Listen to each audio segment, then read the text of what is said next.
Sesudah tulah itu berfirmanlah Tuhan kepada Musa dan kepada Eleazar, anak Imam Harun. Hitunglah jumlah segenap umat Israel yang berumur 20 tahun ke atas menurut suku mereka, semua orang yang sanggup berperang di antara orang Israel. Lalu berkatalah Musa dan Imam Eleazar kepada mereka di dataran Moab, di tepi sungai Yordan dekat Yeriko. Hitunglah jumlah semua orang yang berumur 20 tahun ke atas, seperti yang diperintahkan Tuhan kepada Musa. Inilah orang Israel yang telah keluar dari tanah Mesir. Ruben ialah anak sulung Israel. Bani Ruben ialah dari Henok, kaum orang Henok, dari Palu, kaum orang Palu, dari Hezron, kaum orang Hezron, dan dari Karmi, kaum orang Karmi.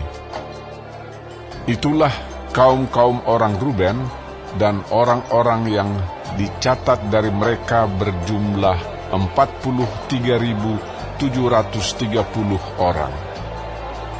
Adapun anak Palu ialah Eliab, dan anak-anak Eliab ialah Nemuel, Datan, dan Abiram. Datan dan Abiram, orang-orang yang dipilih oleh umat itu, ialah orang-orang yang telah membantah Musa dan Harun dalam kumpulan Korah ketika mereka membantah Tuhan.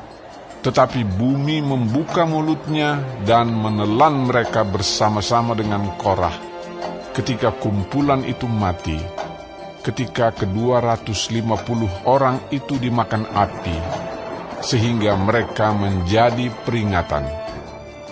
Tetapi anak-anak Korah tidaklah mati. Bani Simeon menurut kaum mereka ialah dari Nemuel, kaum orang Nemuel, dari Yamin, kaum orang Yamin, dari Yakin, kaum orang Yakin, dari Zerah, kaum orang Zerah, dan dari Saul, kaum orang Saul. Itulah kaum-kaum orang Simeon, 22.200 orang banyaknya. Bani Gad menurut kaum mereka ialah dari Zevon, kaum orang Zevon, dari Hagi, kaum orang Hagi, dari Shuni, kaum orang Shuni, dari Ozni, kaum orang Ozni, dari Eri, kaum orang Eri, dari Arod, kaum orang Arod, dan dari Areli, kaum orang Areli. Itulah kaum-kaum Bani Gad, dan orang-orang yang dicatat dari mereka berjumlah 40.500 orang. Anak-anak Yehuda ialah Er dan Onan, tetapi Er dan Onan itu mati di tanah Kanaan. Bani Yehuda menurut kaum mereka ialah dari Shela, kaum orang Shela, dari Peres, kaum orang Peres, dan dari Zerah, kaum orang Zerah. Bani Peres ialah dari Hezron, kaum orang Hezron, dan dari Hamul, kaum orang Hamul. Itulah kaum-kaum Yehuda, dan orang-orang yang dicatat dari mereka berjumlah 76.500 orang.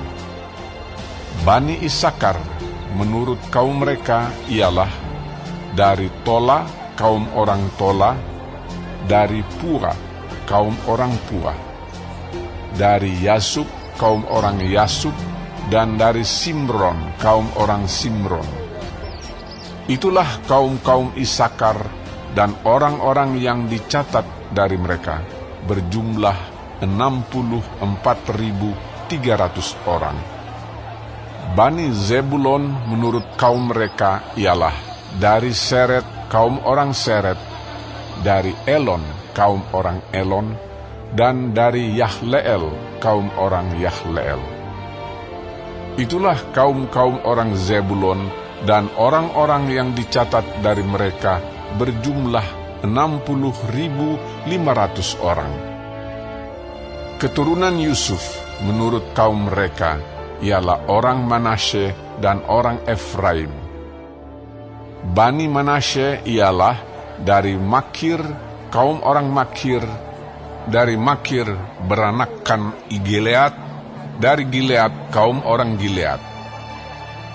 Inilah Bani Gilead, dari Lezer kaum orang Lezer, dari Helek kaum orang Helek, dari Asriel kaum orang Asriel, dari Sekem kaum orang Sekem, dari Semida kaum orang Semida, dan dari Hefer kaum orang Hefer.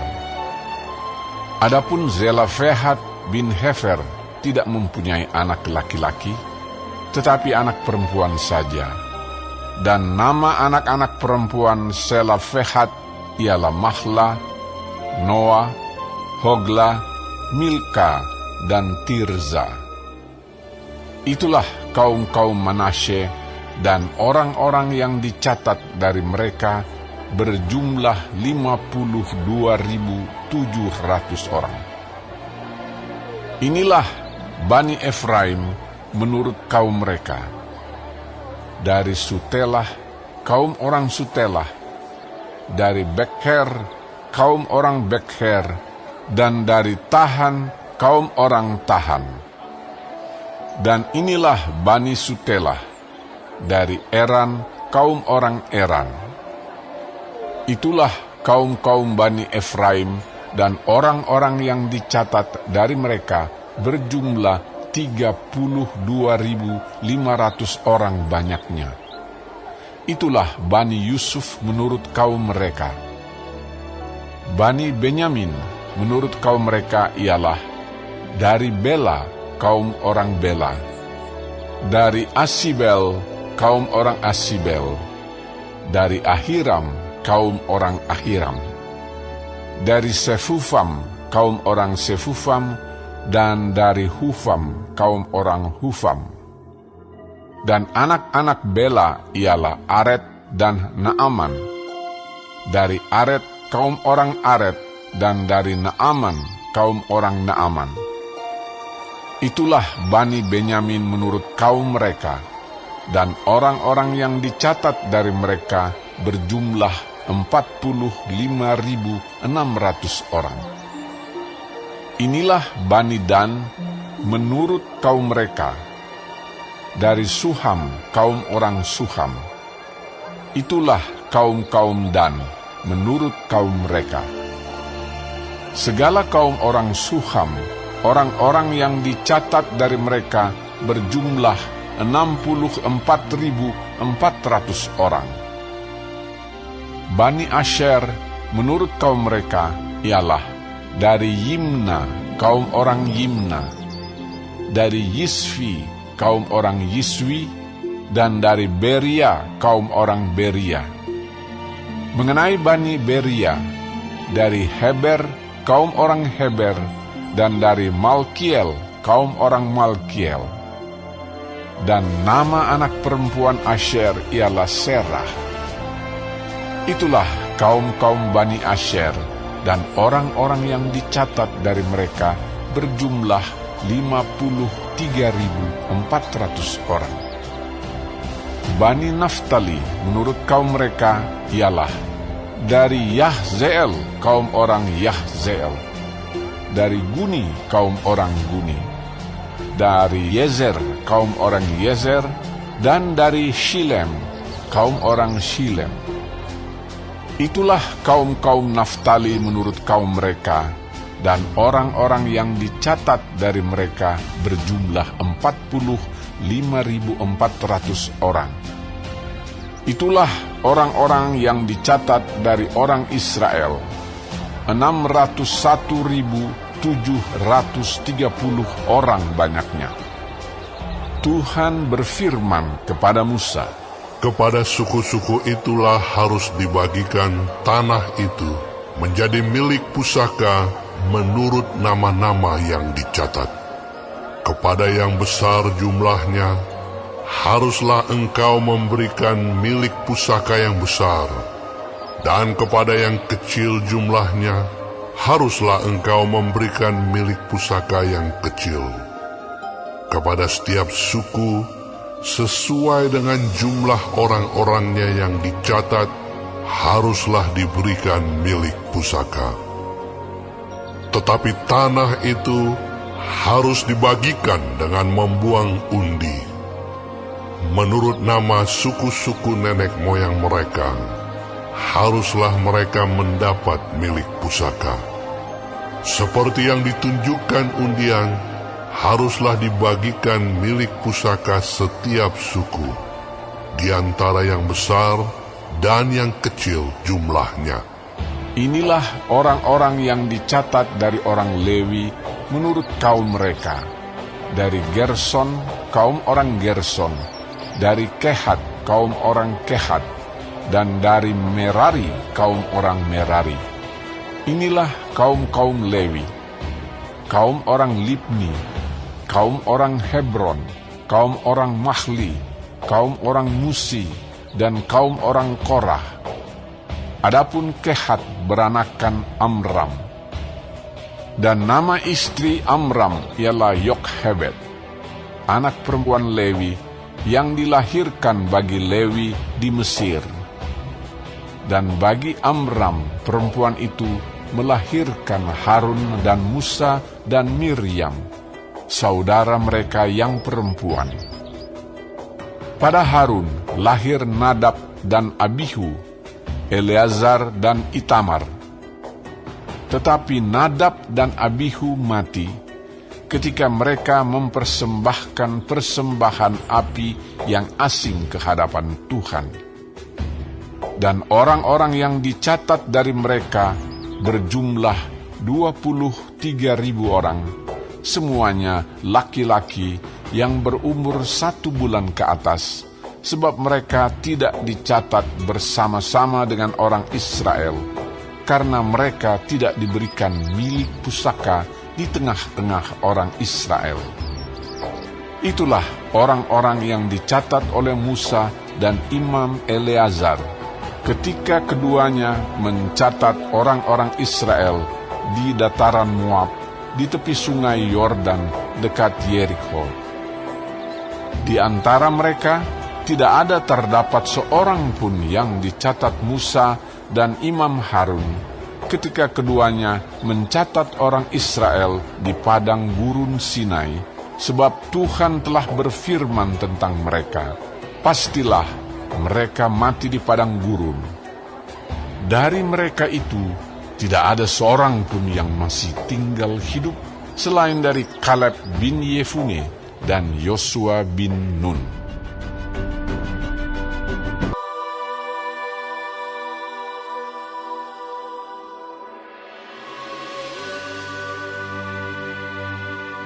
Kemudian mendekatlah anak-anak perempuan Zelafehat bin Hefer bin Gilead bin Makir bin Manasye dari kaum Manasye bin Yusuf. Nama anak-anaknya itu adalah Mahla, Noah, Hogla, Milka, dan Tirza. Dan berdiri di depan Musa dan Imam Eleazar, dan di depan para pemimpin dan segenap umat itu dekat pintu kemah pertemuan, serta berkata, Ayah kami telah mati di padang gurun, walaupun ia tidak termasuk ke dalam kumpulan yang bersepakat melawan Tuhan, ke dalam kumpulan Korah. Tetapi ia telah mati karena dosanya sendiri, dan ia tidak mempunyai anak laki-laki. Mengapa nama ayah kami harus hapus dari tengah-tengah kaumnya? Oleh karena ia tidak mempunyai anak laki-laki. Berilah kami tanah milik di antara saudara-saudara ayah kami. Lalu Musa menyampaikan perkara mereka itu ke hadapan Tuhan. Maka berfirmanlah Tuhan kepada Musa, "Perkataan anak-anak perempuan Zelafehad itu benar. Memang engkau harus memberikan tanah milik pusaka kepadanya di tengah-tengah saudara-saudara ayahnya. Engkau harus memindahkan kepadanya hak atas milik pusaka ayahnya. Dan kepada orang Israel engkau harus berkata, apabila seseorang mati dengan tidak mempunyai anak laki-laki, maka haruslah kamu memindahkan hak atas milik pusakanya kepada anaknya yang perempuan. Apabila ia tidak mempunyai anak perempuan, maka haruslah kamu memberikan milik pusakanya itu kepada saudara-saudaranya yang laki-laki. Dan apabila ia tidak mempunyai saudara-saudara lelaki, maka haruslah kamu memberikan milik pusakanya itu kepada saudara-saudara lelaki ayahnya. Dan apabila ayahnya tidak mempunyai saudara-saudara lelaki, maka haruslah kamu memberikan milik pusakanya itu kepada kerabatnya yang terdekat dari antara kaumnya, supaya dimilikinya. Itulah yang harus menjadi ketetapan hukum bagi orang Israel, seperti yang diperintahkan Tuhan kepada Musa. Tuhan berfirman kepada Musa, "Naiklah ke gunung Abarim ini, dan pandanglah negeri yang kuberikan kepada orang Israel. Sesudah engkau memandangnya, maka engkau pun juga akan dikumpulkan kepada kaum leluhurmu, sama seperti Harun abangmu dahulu. Karena pada waktu pembantahan umat itu di padang gurun Zin, kamu berdua telah memberontak terhadap titahku untuk menyatakan kekudusanku di depan mata mereka dengan air itu." Itulah mata air Meriba dekat Kadesh di padang gurun Zin. Lalu berkatalah Musa kepada Tuhan, "Biarlah Tuhan, Allah dari roh segala makhluk, mengangkat atas umat ini seorang yang mengepalai mereka waktu keluar dan masuk, dan membawa mereka keluar dan masuk, supaya umat Tuhan jangan hendaknya seperti domba-domba yang tidak mempunyai gembala." Lalu Tuhan berfirman kepada Musa, "Ambillah Yosua bin Nun, seorang yang penuh roh, letakkanlah tanganmu atasnya. Suruhlah ia berdiri di depan Imam Eleazar dan di depan segenap umat.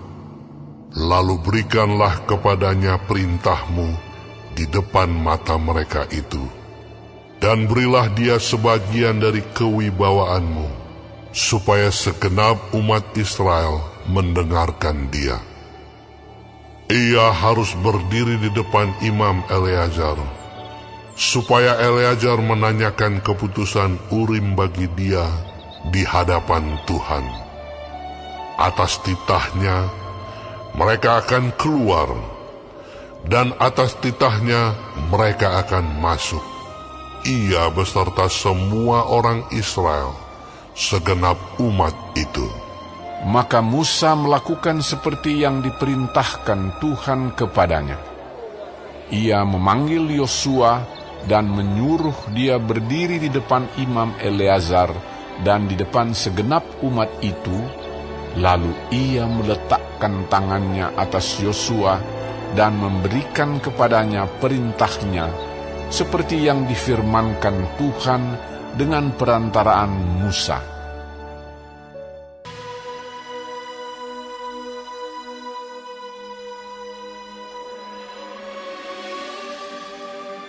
Tuhan berfirman kepada Musa, "Perintahkanlah kepada orang Israel, dan katakanlah kepada mereka, dengan setia dan pada waktu yang ditetapkan, haruslah kamu mempersembahkan persembahan-persembahan kepadaku sebagai santapanku, berupa korban api-apian yang baunya menyenangkan bagiku.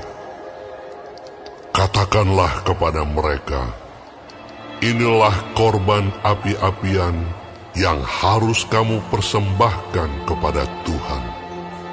2 ekor domba berumur setahun yang tidak bercela setiap hari sebagai korban bakaran yang tetap.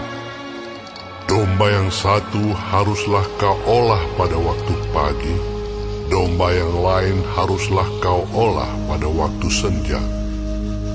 Juga 1/10 efa tepung yang terbaik untuk korban sajian, diolah dengan 1/4 hin minyak tumbuk. Itulah korban bakaran yang tetap yang diolah pertama kali di atas gunung Sinai, menjadi bau yang menyenangkan, suatu korban api-apian bagi Tuhan. Dan korban curahannya ialah 1/4 hin untuk setiap domba. Curahkanlah minuman yang memabukkan sebagai korban curahan bagi Tuhan di tempat kudus. Dan domba yang lain haruslah kau olah pada waktu senja, sama seperti korban sajian pada waktu pagi, dan sama seperti korban curahannya, haruslah engkau mengolahnya sebagai korban api-apian yang baunya menyenangkan bagi Tuhan. Pada hari Sabat, 2 ekor domba berumur setahun yang tidak bercela, dan 2/10 efa tepung yang terbaik sebagai korban sajian, diolah dengan minyak serta dengan korban curahannya. Itulah korban bakaran Sabat pada tiap-tiap Sabat, di samping korban bakaran yang tetap dan korban curahannya.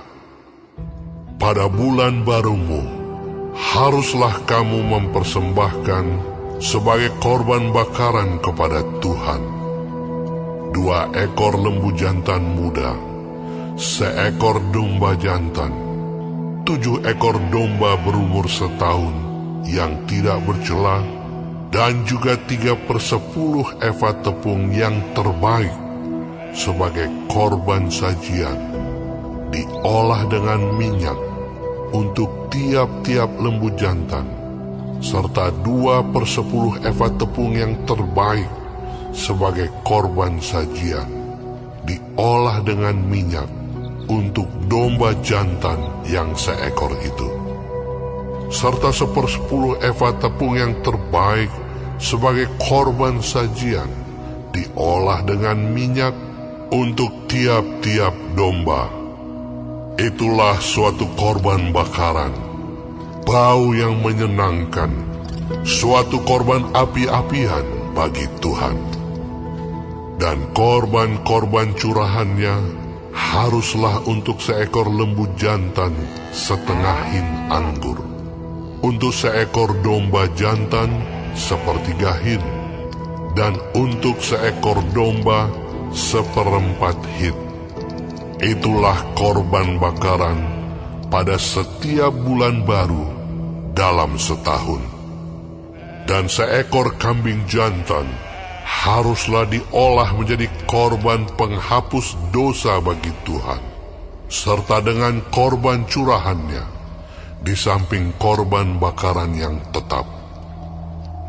Dalam bulan yang pertama, pada hari yang ke-14 bulan itu, ada Paskah bagi Tuhan. Pada hari yang ke-15 bulan itu, ada hari raya. 7 hari lamanya harus dimakan roti yang tidak beragi. Pada hari yang pertama, ada pertemuan kudus, maka tidak boleh kamu melakukan sesuatu pekerjaan berat, dan haruslah kamu mempersembahkan kepada Tuhan sebagai korban api-apian Sebagai korban bakaran, 2 ekor lembu jantan muda, 1 ekor domba jantan, dan 7 ekor domba berumur setahun. Haruslah kamu ambil yang tidak bercela. Sebagai korban sajiannya, haruslah kamu olah tepung yang terbaik, diolah dengan minyak, yakni 3/10 eva untuk 1 ekor lembu jantan, dan 2/10 eva untuk 1 ekor domba jantan. 1/10 eva harus kau olah untuk setiap domba dari ke-7 ekor domba itu. Selanjutnya, 1 ekor kambing jantan sebagai korban penghapus dosa untuk mengadakan pendamaian bagimu. Selain dari korban bakaran pagi yang termasuk korban bakaran yang tetap, haruslah kamu mengolah semuanya itu. Secara demikian, haruslah setiap hari selama 7 hari kamu olah santapan berupa korban api-apian yang baunya menyenangkan bagi Tuhan. Di samping korban bakaran yang tetap, haruslah itu diolah, serta dengan korban curahannya. Dan pada hari yang ke-7, haruslah kamu mengadakan pertemuan yang kudus, maka tidak boleh kamu melakukan sesuatu pekerjaan berat. Pada hari hulu hasil, pada waktu kamu mempersembahkan korban sajian baru kepada Tuhan, pada hari raya lepas 7 minggu, haruslah kamu mengadakan pertemuan kudus, maka tidak boleh kamu melakukan sesuatu pekerjaan berat. Pada waktu itu, haruslah kamu mempersembahkan sebagai korban bakaran, menjadi bau yang menyenangkan bagi Tuhan, 2 ekor lembu jantan muda, 1 ekor domba jantan, 7 ekor domba berumur setahun. Juga sebagai korban sajiannya, tepung yang terbaik, diolah dengan minyak, yakni 3/10 eva, untuk setiap ekor lembu jantan, 2/10 eva untuk domba jantan yang 1 ekor itu, 1/10 eva untuk setiap domba dari ke-7 ekor domba itu, 1 ekor kambing jantan untuk mengadakan pendamaian bagimu. Selain dari korban bakaran yang tetap dan korban sajiannya, haruslah kamu mengolah semuanya itu, serta dengan korban-korban curahannya, haruslah kamu ambil yang tidak bercela.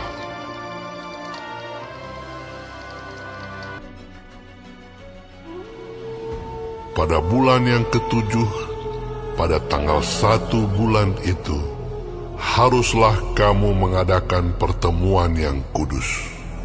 Maka tidak boleh kamu melakukan sesuatu pekerjaan berat. Itulah hari peniupan serunai bagimu. Pada waktu itu, haruslah kamu mengolah sebagai korban bakaran menjadi bau yang menyenangkan bagi Tuhan.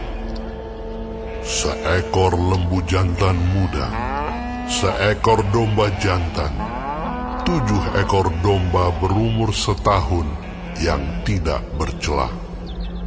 Juga sebagai korban sajiannya, tepung yang terbaik, diolah dengan minyak, yakni 3/10 eva untuk lembu jantan itu, 2/10 eva untuk domba jantan itu, dan 1/10 eva untuk setiap domba dari ke-7 ekor domba itu, dan 1 ekor kambing jantan sebagai korban penghapus dosa untuk mengadakan pendamaian bagimu.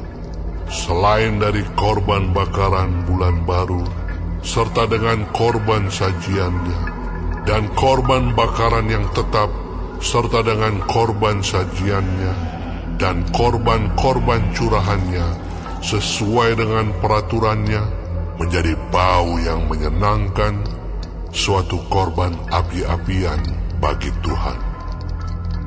Pada hari yang ke-10, bulan yang ke-7 itu, haruslah kamu mengadakan pertemuan yang kudus dan merendahkan dirimu dengan berpuasa.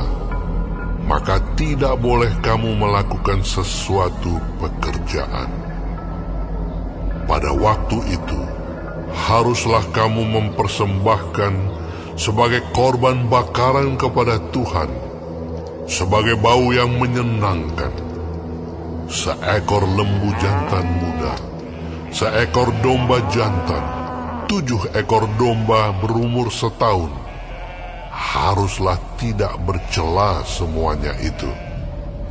Juga sebagai korban sajiannya, tepung yang terbaik, diolah dengan minyak, yakni 3/10 eva untuk lembu jantan itu, 2/10 eva untuk domba jantan yang seekor itu, 1/10 eva untuk setiap domba dari ke-7 ekor domba itu, dan seekor kambing jantan sebagai korban penghapus dosa. Selain daripada korban penghapus dosa, pembawa pendamaian, dan korban bakaran yang tetap, serta dengan korban sajiannya dan korban-korban curahannya. Pada hari yang ke-15, bulan yang ke-7 itu, haruslah kamu mengadakan pertemuan yang kudus. Maka tidak boleh kamu melakukan sesuatu pekerjaan berat. Haruslah kamu mengadakan perayaan bagi Tuhan 7 hari lamanya.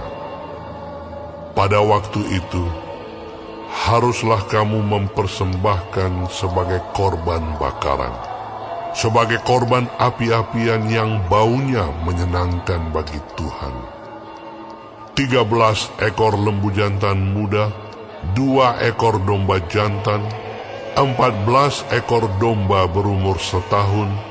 Haruslah tidak bercela semuanya itu.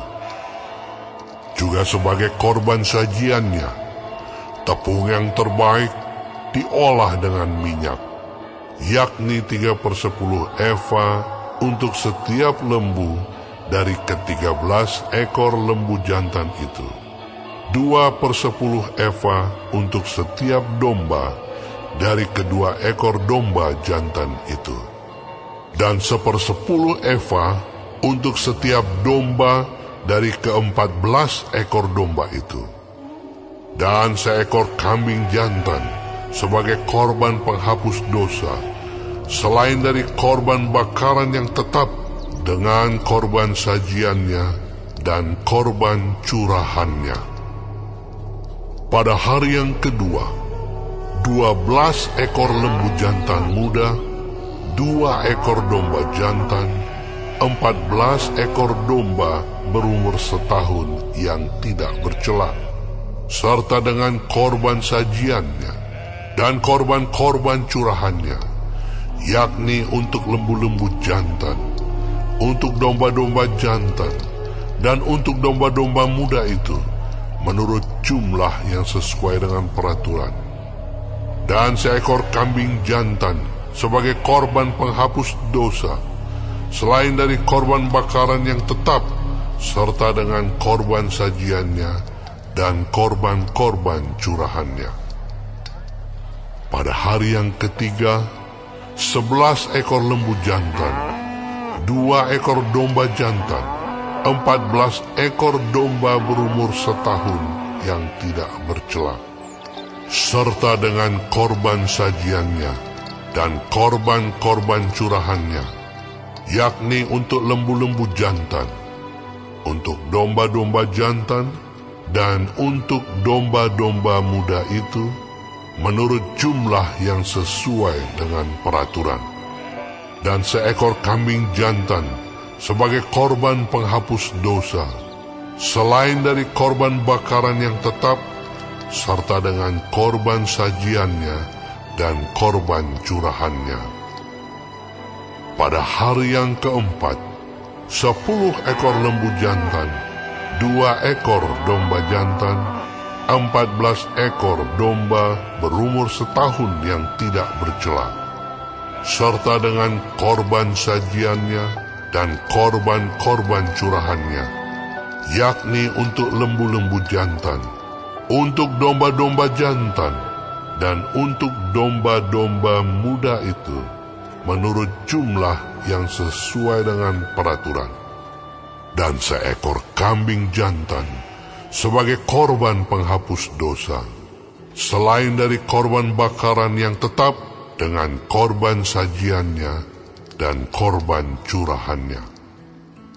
Pada hari yang kelima, 9 ekor lembu jantan, 2 ekor domba jantan, 14 ekor domba berumur setahun yang tidak bercela, serta dengan korban sajiannya dan korban-korban curahannya, yakni untuk lembu-lembu jantan, untuk domba-domba jantan, dan untuk domba-domba muda itu, menurut jumlah yang sesuai dengan peraturan.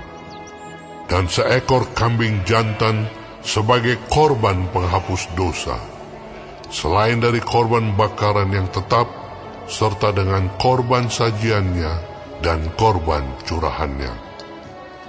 Pada hari yang keenam, 8 ekor lembu jantan, 2 ekor domba jantan, 14 ekor domba berumur setahun yang tidak bercela, serta dengan korban sajiannya dan korban-korban curahannya, yakni untuk lembu-lembu jantan, untuk domba-domba jantan, dan untuk domba-domba muda itu, menurut jumlah yang sesuai dengan peraturan. Dan seekor kambing jantan sebagai korban penghapus dosa, selain dari korban bakaran yang tetap dengan korban sajiannya dan korban-korban curahannya.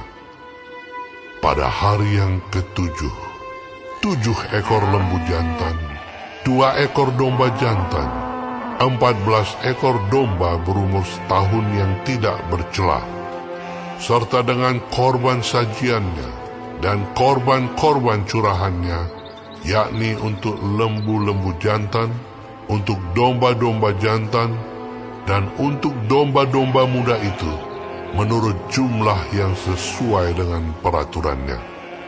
Dan seekor kambing jantan sebagai korban penghapus dosa, selain dari korban bakaran yang tetap dengan korban sajiannya dan korban curahannya. Pada hari yang ke-8, haruslah kamu mengadakan perkumpulan raya, maka tidak boleh kamu melakukan sesuatu pekerjaan berat. Pada waktu itu, haruslah kamu mempersembahkan sebagai korban bakaran, sebagai korban api-apian yang baunya menyenangkan bagi Tuhan, seekor lembu jantan, seekor domba jantan, 7 ekor domba berumur setahun yang tidak bercela, dengan korban sajiannya dan korban-korban curahannya, yakni untuk lembu-lembu jantan, untuk domba-domba jantan, dan untuk domba-domba muda itu, menurut jumlah yang sesuai dengan peraturan. Dan seekor kambing jantan sebagai korban penghapus dosa, selain dari korban bakaran yang tetap, serta dengan korban sajiannya dan korban curahannya. Itulah semuanya yang harus kamu olah bagi Tuhan pada hari-hari rayamu, sebagai korban-korban bakaranmu, korban-korban sajianmu, korban-korban curahanmu, dan korban-korban keselamatanmu, selain dari korban-korban nazarmu dan korban-korban sukarelamu. Lalu berbicaralah Musa kepada orang Israel, sesuai dengan segala yang diperintahkan Tuhan kepada Musa.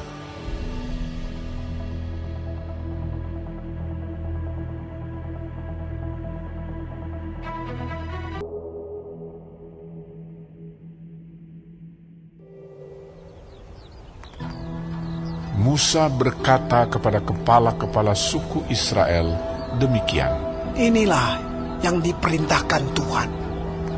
Apabila seorang laki-laki bernazar atau bersumpah kepada Tuhan, sehingga ia mengikat dirinya kepada suatu janji, maka janganlah ia melanggar perkataannya itu.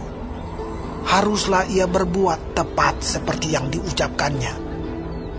Tetapi apabila seorang perempuan bernazar kepada Tuhan dan mengikat dirinya kepada suatu janji di rumah ayahnya, yakni pada waktu ia masih gadis, dan ayahnya mendengar nazar dan janji yang mengikat diri anaknya itu, tetapi ayahnya tidak berkata apa-apa kepadanya, maka segala nazarnya itu akan tetap berlaku, dan setiap janji mengikat dirinya akan tetap berlaku juga. Tetapi jika ayahnya melarang dia pada waktu mendengar itu, maka segala nazar dan janji yang mengikat diri anaknya itu tidak akan berlaku. Dan Tuhan akan mengampuni perempuan itu, sebab ayahnya telah melarang dia. Tetapi jika perempuan itu bersuami, dan ia masih berhutang karena salah satu nazar atau salah satu janji yang diucapkan begitu saja, dan yang mengikat dirinya, dan suaminya mendengar tentang hal itu, tetapi tidak berkata apa-apa kepadanya pada waktu mendengarnya, maka nazarnya itu akan tetap berlaku, dan janji yang mengikat dirinya akan tetap berlaku juga. Tetapi apabila suaminya itu pada waktu mendengarnya melarang dia, maka ia telah membatalkan nazar yang menjadi hutang istrinya, dan janji yang diucapkan begitu saja, dan yang mengikat istrinya. Dan Tuhan akan mengampuni istrinya itu. Mengenai nazar seorang janda atau seorang perempuan yang diceraikan, segala apa yang mengikat dirinya akan tetap berlaku baginya. Jika seorang perempuan di rumah suaminya bernazar atau mengikat dirinya kepada suatu janji dengan bersumpah, dan suaminya mendengarnya, tetapi tidak berkata apa-apa kepadanya, dan tidak melarang dia, maka segala nazar perempuan itu akan tetap berlaku, dan setiap janji yang mengikat diri perempuan itu akan tetap berlaku juga. Tetapi jika suaminya itu membatalkannya dengan tegas pada waktu mendengarnya, maka ucapan apapun yang keluar dari mulutnya, baik nazar maupun janji, tidak akan berlaku. Suaminya telah membatalkannya, dan Tuhan akan mengampuni istrinya itu. Setiap nazar dan setiap janji sumpah perempuan itu untuk merendahkan diri dengan berpuasa dapat dinyatakan berlaku oleh suaminya atau dapat dibatalkan oleh suaminya. Tetapi apabila suaminya sama sekali tidak berkata apa-apa kepadanya dari hari ke hari, maka dengan demikian ia telah menyatakan berlaku segala nazar istrinya atau segala ikatan janji yang menjadi hutang istrinya. Ia telah menyatakannya berlaku, karena ia tidak berkata apa-apa kepadanya pada waktu mendengarnya. Tetapi jika ia baru membatalkannya beberapa lama setelah didengarnya, maka ia akan menanggung akibat kesalahan istrinya. Itulah ketetapan-ketetapan yang diperintahkan Tuhan kepada Musa, yakni antara seorang suami dengan istrinya, dan antara seorang ayah dengan anaknya perempuan pada waktu ia masih gadis di rumah ayahnya.